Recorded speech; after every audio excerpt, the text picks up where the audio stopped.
할렐루야. 아멘. 저는 영인에서 행복드림교회를 담임하고 있는 최용철 목사라고 합니다. 오늘은 요한계시록 16장 15절 본문 말씀을 통하여 신령한 옷을 입은 자 누구냐라는 제목으로 말씀을 증거하고자 합니다. 요한계시록 16장 15절 본문 말씀을 다시 한번 상고해 보도록 하겠습니다. 보라, 내가 도둑같이 오리니 누구든지 깨어 자기 옷을 지켜 벌거벗고 다니지 아니하며 자기의 부끄러움을 보이지 아니하는 자는 복이 있도다. 아멘. 주님 다시 오실 때가 되었습니다.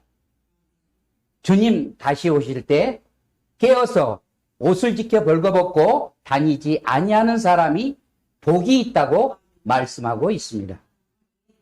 옷은 단순한 의복을 가리키는 것만은 아닙니다. 우리의 행실과 믿음의 열매를 가리키는 것입니다. 따라서 오늘 말씀을 통해 우리의 부끄러움을 보이지 않고 주님께서 주시는 의의 옷, 영광의 옷을 입는 성도들이 되시기를 주님의 이름으로 축원드립니다. 첫째로 어둠 위를 벗는 자가 신령한 옷을 입은 자입니다. 문자적으로도 새 옷을 입으려면 지금까지 입고 있었던 옷을 벗어야 갈아입을 수가 있습니다. 마찬가지로 주님께서 주시는 신령한 것을 입으려면 종래 우리가 입고 있었던 어둠의 옷을 먼저 벗어버려야 합니다. 어둠의 옷이란 곧 죄악 가운데서 행한 우리의 모든 행실을 가르치는 것입니다. 이사야 선지자는 주님께서 다시 오시는 종말의 때를 가리켜 달빛은 햇빛 같겠고 햇빛은 칠대가 되어 일곱 날을 빛과 같으리라 이렇게 말씀하고 있습니다. 태양빛보다 7배나 환한 영광의 빛이 비치면 어떤 어둠도 존재할 수가 없습니다. 이러한 빛의 인도함을 받는 것이 바로 신령한 옷을 입는 것입니다.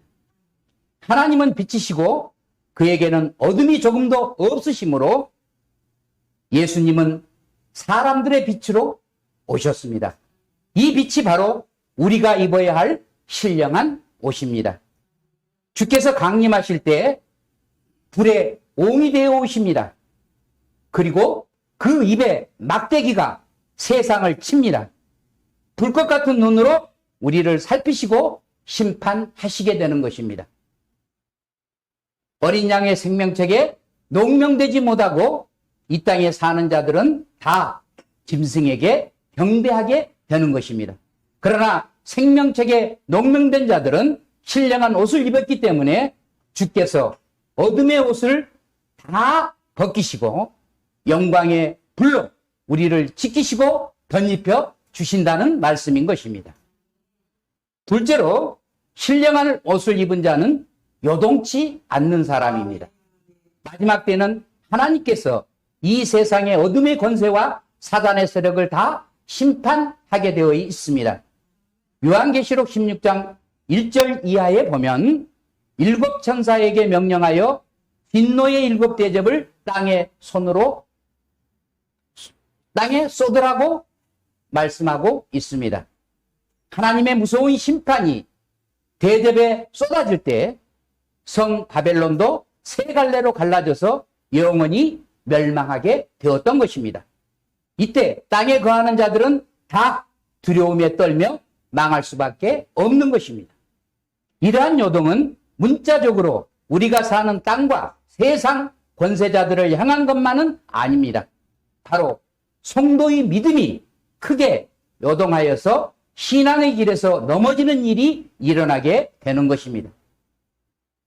넷째 천사가 나팔을 불 때 해 3분의 1이, 달 3분의 1이, 별들의 3분의 1이 침을 받아 그 3분의 1이 어두워지는 일이 일어나게 됩니다. 이때 흔들리지 않고 믿음에 굳게 서서 있는 성도가 신령한 옷을 입은 자입니다. 이런 사람이 성경에 있습니다. 누구일까요? 요셉입니다. 요셉은 자기 신앙을 바르게 지킨 사람입니다. 보디발의 집에 살림을 맡은 총무로서 모든 물질을 책임지고 있었습니다. 주인 눈치 보지 않고 도둑질 할 수도 있었던 사람입니다. 그러나 요셉의 믿음만큼은 결코 요동하지 않았다는 사실입니다.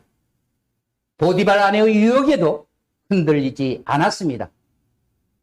오늘날 돈이 지배하는 시대가 되었습니다. 돈이 세상을 다스리는 시대가 되었습니다. 그러나 요셉처럼 말씀을 받은 인격이 말할 때가 있어야 전 세계가 살게 되는 것입니다. 요셉의 인격이 바로 거룩한 옷을 입은 모습인 것입니다. 요셉처럼 어디에 있든지 믿음에 흔들리지 않는 굳건한 신앙에 서 있는 사람만이 신령한 옷을 입은 사람인 것입니다. 사도 바울도 어둠의 일을 벗고 그리스도로 옷을 입으라고 말씀하고 있는 것입니다. 그리스도로 옷을 입은 것은 곧 그리스도와 합하여 세례를 받은 것을 말하는 것입니다. 요셉은 이러한 시험에서 승리했습니다. 교회도 평안할 때는 모릅니다. 한번 뒤집어지고 시험을 당할 때에야만 회색 분자인지 진짜 믿는 사람인지 구별할 수 있습니다. 그래서 교회가 한 번씩 뒤집어져야 돼요. 2단 아닌 2단이 있어야 된다니까.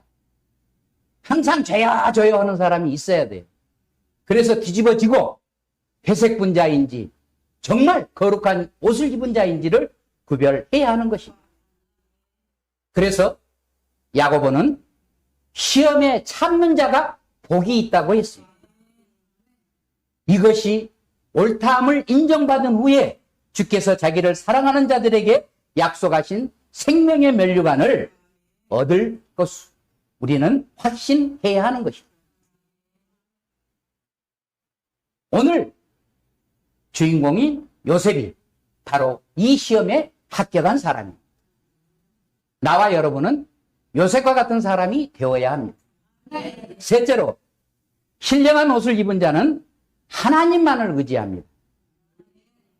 암몬과 모압이 결탁해가지고 요사밧을 침공해 왔습니다. 그런데 요사밧 왕은 군대를 조직하는 것이 아니라 성가대를 조직합니다. 노래하는 사람들을 모읍니다. 그리고 그들에게 거룩한 옷을 입힙니다. 여호와를 찬송합니다. 적군이 자기들끼리 자멸해서 다 죽고 맙니다. 여호사밧 왕은 당당하게 하나님의 사람으로 우뚝 설 수 있었습니다. 무엇 때문일까요? 거룩한 옷을 입었다는 증거자이기 때문에 그렇죠. 여러분, 전쟁이 나면 군대를 조직해야지 어떻게 성가대를 조직할 수 있습니까? 그러나 이 전쟁은 하나님께서 하시는 전쟁이다. 그렇기 때문에 승리할 수밖에 없다. 이 믿음으로 성가대를 조직하고 찬송을 불렀다는 사실입니다. 나와 여러분은 찬송하는 자가 되어야 합니다. 이것이 바로 하나님을 의지하는 신앙인 것입니다. 도움을 구하려 애굽으로 내려가는 자들은 화가 있습니다. 이사야 선지자가 증거로 말씀을 했습니다. 온전히 하나님을 믿는 자들은 애굽으로 내려가지 않습니다. 여리고로 내려가지 않습니다. 예루살렘으로 올라가야만 합니다. 시온성으로 올라가야 합니다. 가나안 복음방송으로 올라가야 합니다. 이 4층까지 올라오기도 힘들어요.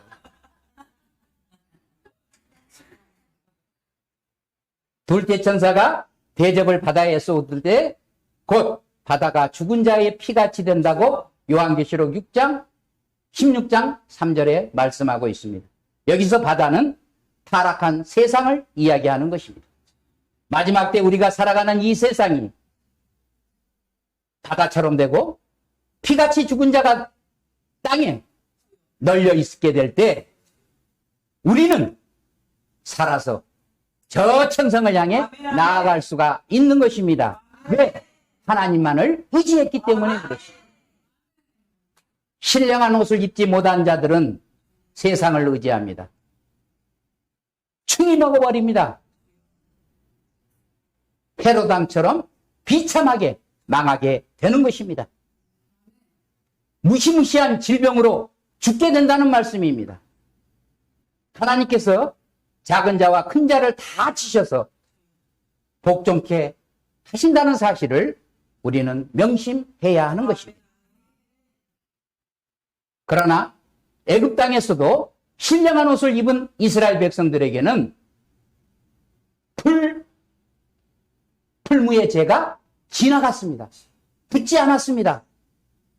그 독종이 지나갔습니다. 하나님만을 의지하면 승리할 수 있습니다. 이길 수 있습니다. 결론의 말씀입니다. 신령한 옷은 하나님의 은혜입니다. 우리의 공로나 능력이나 세상 권세가 아닙니다. 요셉이 아버지 사랑 속에서 채색옷을 입었듯이 오늘 하나님께서 주시는 신령한 채색옷을 입고 어둠의 일을 다 벗어던지는 나와 여러분 사랑하는 성도들이 되시기를 주님의 이름으로 간곡히 축원드립니다. 할렐루야.